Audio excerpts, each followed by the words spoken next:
mengidentifikasi aset yang ada di sekolah. Yang kayak bahas itu ada 7 aset. Yang pertama itu aset modal manusia, modal sosial, modal politik, modal fisik, modal agama dan lingkungan, dan modal finansial terakhir. Yang pertama, aset ini memang harus kita gali agar untuk mencapai visi sekolah kita, pengembangan sekolah kita.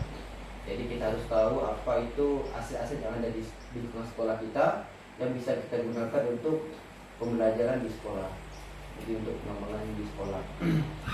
Mungkin nanti dimulai dari Ibu Emma sebagai kepala sekolah, Ibu Sumarni sebagai perwakilan dari guru, Pak Rodes perwakilan dari orang tua, Pak Yuswa perwakilan dari gender, dan Ibu Dora sebagai nanti dan saya. Jadi mulai dari Ibu Emma. Ibu ada 7 aset, Bu, yang kira-kira apa yang bisa kita identifikasi. Yang pertama tentang modal manusia, modal sosial, modal politik, fisik, agama dan lingkungan, serta finansial. Ya. Terima kasih Pak Ismarwan untuk kesempatannya pada pagi hari ini. Ini semua berbicara tentang aset. Jadi aset itu merupakan satu kekuatan bagi sekolah supaya kedepannya sekolah itu bisa berkembang dengan baik. Berbicara tentang aset, jadi aset itu bukan hanya dia berbentuk fisiknya saja, tetapi ada hal-hal yang lain yang bisa kita gali di sekolah. Seperti yang sudah disampaikan oleh Pak Ismarwan tadi bahwa ada 7 aset yang akan kita bahas pada pagi hari ini. Yang pertama, kalau kita perhatikan dari aset manusianya sendiri. Jadi guru itu adalah aset yang ada di sekolah. Jadi ketika guru itu ada di sekolah, berarti dia sudah mempersiapkan materi pembelajaran yang ada di sekolah. Jadi ketika dia mengajar, dia boleh mengembangkan setiap metode pembelajaran dengan baik. Itu juga namanya aset. Jadi kalau guru itu dia boleh mengajar dengan baik, mempersiapkan pembelajarannya. Contohnya kalau di dalam kelas itu kan kita tidak hanya asal ngajar, tetapi kita siapkan fisik-fisiknya, kita siapkan. Jadi metode pembelajaran yang baik itu umpamanya dengan menggunakan alat peraga, ya, sehingga siswa itu bisa menangkap setiap materi yang disampaikan oleh guru. Jadi guru yang seperti itu aset sekolah, ya, itu aset dari manusianya. Lalu yang sosial, kalau kita sosial sekarang ini kan seperti yang sudah kita lakukan di sekolah kita. Contohnya kita ada kerjasama dengan pihak puskesmas contohnya. Ya itu kan juga puskesmas dia sering datang ke sekolah. Contohnya ada pemeriksaan fisik anak-anak, pemeriksaan kesehatan. Ya jadi untuk pengembangan sekolah kedepannya ya modal sosial itu sangat penting. Jadi kita berkolaborasi dengan pihak lain. Ya contohnya seperti puskesmas itu. Lalu yang berikutnya ada politik. Politik apalagi sekarang orang berpikiran bahwa dekat-dekat pilkada banyak organisasi politik ada di sekolah. Ya, contohnya salah satu untuk meningkatkan kinerja kebangsaan. Jadi kan ada beberapa pernah datang ke sekolah kita, mereka memberikan pengarahan tentang pentingnya Pancasila kepada anak-anak. Ya itu kan juga merupakan aset juga supaya anak-anak punya pemikiran bahwa orang Indonesia itu dia lebih ke Pancasila. Jadi sekolah-sekolah kan larinya sekarang seperti itu. Jadi bukan artinya dia politik, anak-anak harus terjun ke politik dan segala macam, bukan, ya. Lalu di sini juga berbicara tentang fisik. Nah, jadi kalau aset itu ya salah satunya fisik. Bangunan sekolah kita harus ada. Ya di dalamnya juga ada meja kursi yang dipakai siswa, lalu lagi ada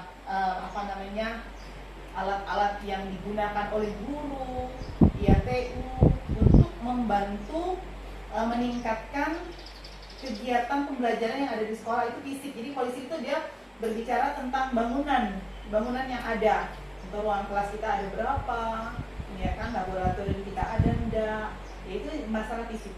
Lalu lingkungan penting juga. Jadi kalau lingkungan itu kan kita berbicara tentang apa yang ada di lingkungan sekolah kita. Contohnya umpamanya di lingkungan sekolah kita ada lapangan-lapangan gitu ya untuk anak-anak bisa olahraga, ada juga kantin sekolah dan segala macam ya. Itu ya berbicara tentang lingkungan. Lalu di sini juga ada tentang agama. Bapak Ibu yang pernah kita lakukan di sekolah juga, contohnya ada 3 agama yang anak-anak lakukan di sekolah masing-masing ya. Jadi guru-guru agama juga harus berkreasi. Contohnya hampir 2 bulan sekali ada kegiatan keagamaan ya, yang Kristen dengan pendetanya, yang Katolik dengan pastornya, yang Islam dengan ustadznya ya. Jadi mereka masing-masing ya melakukan kegiatan itu di tempatnya ya, di ruangan kelas. Lalu yang terakhir di sini ada finansial. Jadi selain adanya fisik-fisik yang lain, finansial sangat mendukung sekali dalam kegiatan yang ada di sekolah. Jadi kalau tidak ada finansial ya kita tidak bisa. Makanya sekolah itu selalu bikin yang namanya rencana kerja. Rencana kerja itu ada dalam rencana kerjanya jangka pendek, ada yang menengah, ada yang panjang. Ya itu tergantung kebutuhan. Seumpamanya kita pengen ini sekolah kita bikin asrama, berarti itu kan bisa untuk jangka panjang ya.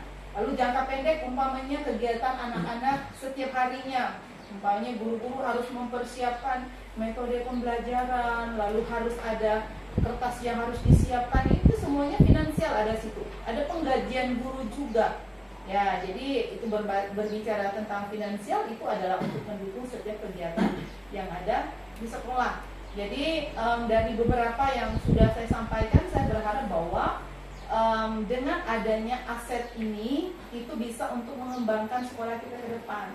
Ya, jadi aset-aset itu sekarang kita jangan berpikir bahwa tentang bangunannya saja, tapi dia berbicara tentang manusianya, tentang sosialnya, politiknya, lingkungannya, semua itu dikatakan dengan aset. Jadi dengan adanya 7 bagian-bagian ini Bapak Ibu, ini bisa membantu untuk mengembangkan sekolah kita ke depannya. Jadi mungkin itu saja dulu yang perlu saya sampaikan kepada Bapak Ibu. Mungkin ada yang perlu kita sampaikan sama-sama hari ini. Bagaimana dengan 7 modal aset yang ada yang sudah saya sampaikan, mungkin kita bisa diskusikan sama-sama. Ini itu saja Pak Ismarwan. Terima kasih Bu Irma sebagai kepala sekolah. Mungkin dari guru lain, Bu Sumarni mungkin juga bisa menemukan aset apa kira-kira yang ada di sekolah yang belum Ibu Irma sampaikan. Silakan Bu Sumarni. Baik, terima kasih. Untuk ketujuh aset-aset yang mendukung kemajuan sekolah kita, memang pantas selalu kita terapkan biar sekolah kita makin lebih maju.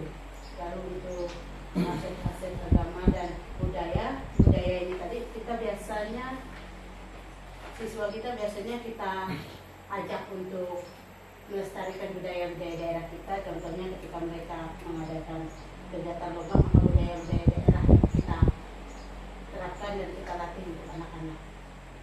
Jadi ketujuh aset ini adalah aset yang sangat mendukung kemajuan sekolah kita.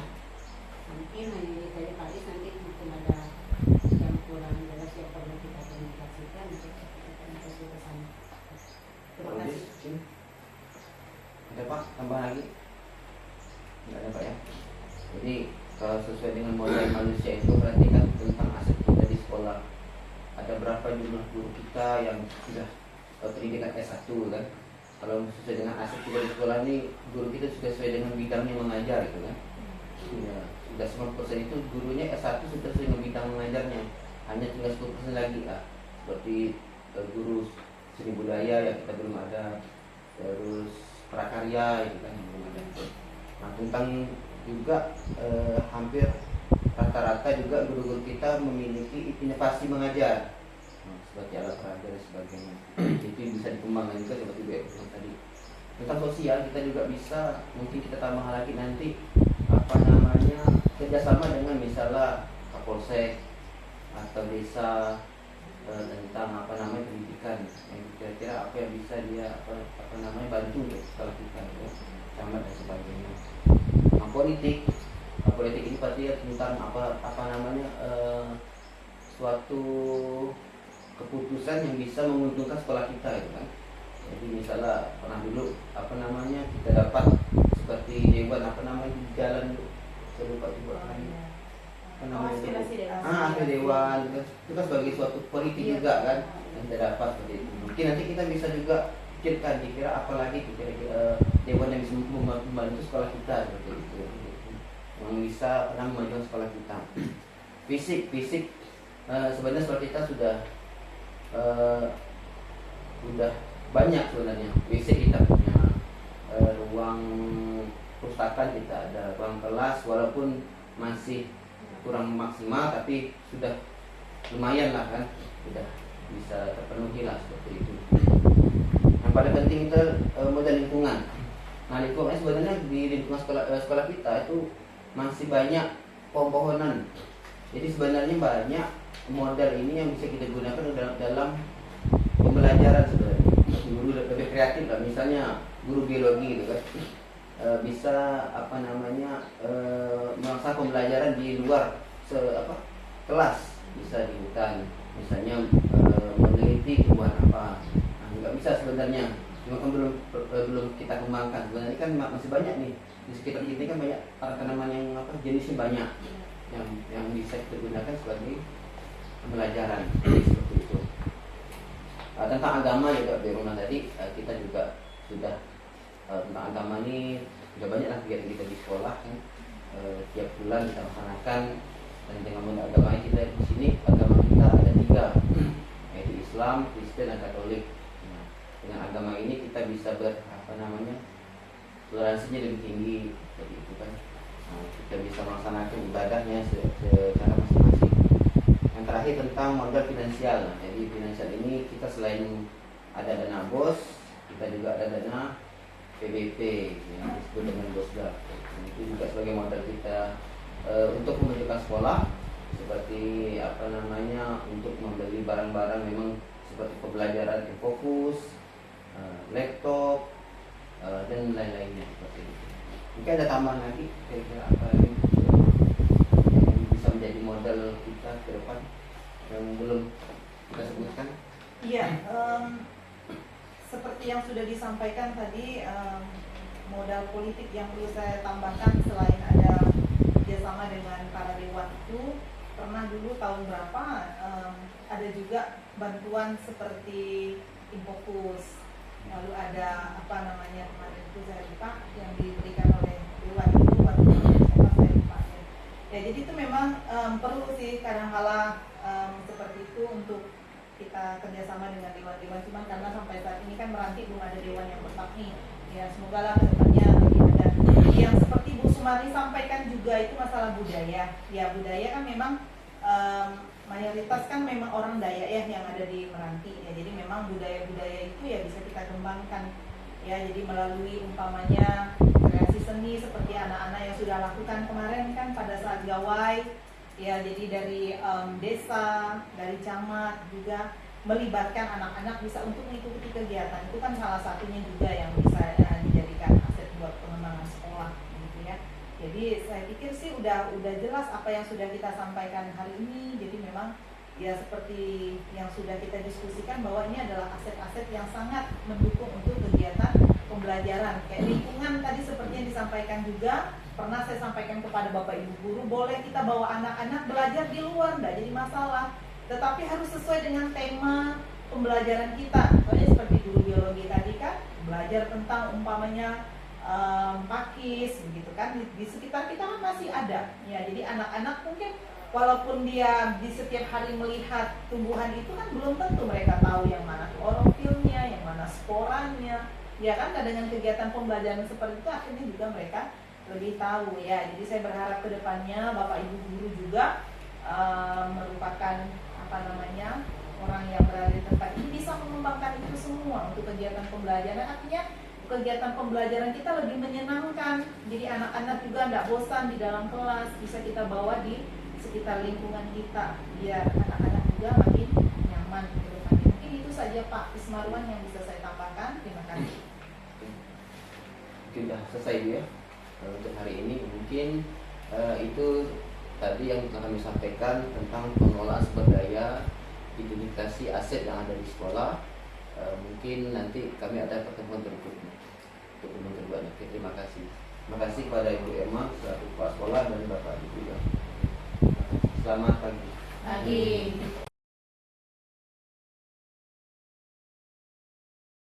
Pagi. Jadi hari ini kita membahas tentang aset sekolah ya, atau kekuatan sekolah yang bisa kita gunakan dalam proses pembelajaran di sekolah ini. Oke. Yang pertama, Bapak mau sampaikan bahwa aset ini sebagai kekuatan kita di sekolah agar kita bisa gunakan untuk meningkatkan pembelajaran kita di sekolah, ya. Oke. Nanti Yani sebagai metode Bapak ya. Jadi yang pertama, kita mengidentifikasi apa-apa yang di kekuatan sekolah yang bisa kita gunakan. Yang pertama itu adalah modal manusia. Coba kalian sebutkan apa kira-kira? Manusia. Satu orang dulu. Apa? Salah satunya ya, misalkan guru sudah pendidikan S1. Iya. Ada lagi enggak? Nggak ada lagi ya? Ya, Oke. Kalau modal fisik apa? Sekolah. Misal tadi ada ruang kelas, Ya, komputer, perpustakaan. ya.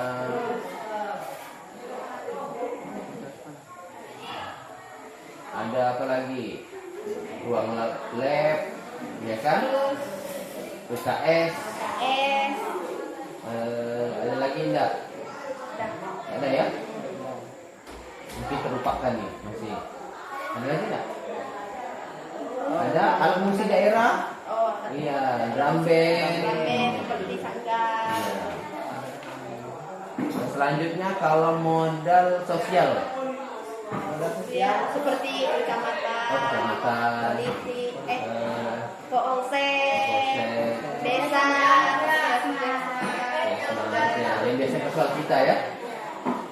Kalau modal lingkungan dan alam apa? masih banyak hutan, hutan masih untuk banyak hutan. pembelajaran kita. Oh, untuk pembelajaran ya. Betul-betul sekali, bisa kita gunakan untuk berkebun dan sebagainya masih ya. Ya. Selanjutnya kalau modal politik, jadi kebijakan maksudnya, politik kebijakan sekolah. Oh, kebijakan sekolah. Berarti ada peraturan ya yang dibuat oleh kepala sekolah, itu namanya kebijakan sekolah. Itu maksudnya Kepala sekolah. nanti kita kebijakannya mengenai kegiatan apa seperti itu ya. Kalau modal finansial apa? Itu Berarti PIP. PIP. Adanya uang PIP buat siswa adanya. KIP ya, betul-betul. Itu KIP biasanya digunakan untuk anak-anak yang juga kurang mampu dan biasanya digunakan untuk kuliah biasanya ya. Dan yang kamu tahu juga ada dana BOS ya, BOS. Kalau kalian itu yang tidak membacakan namanya dana PBP gitu ya. Selanjutnya ada lagi enggak modal-modal yang belum kita identifikasi nih, yang disebutkan? Agama, oke, untuk agama. Apa kegiatan di sekolah? Adanya kegiatan setiap bulan. Oh iya betul. Kalau budayanya ada? Adanya tarian-tarian sanggar, tarian daerah, musik-musik daerah. Oh iya betul. Kita ada lagi nggak yang bisa kita identifikasi, yang bisa kita manfaatkan untuk di sekolah? Ada lagi? Sebenarnya masih banyak ya, tapi hanya yang kita bahas ini mungkin hanya 7 saja ya. Udah habis ya? Ya. Oke.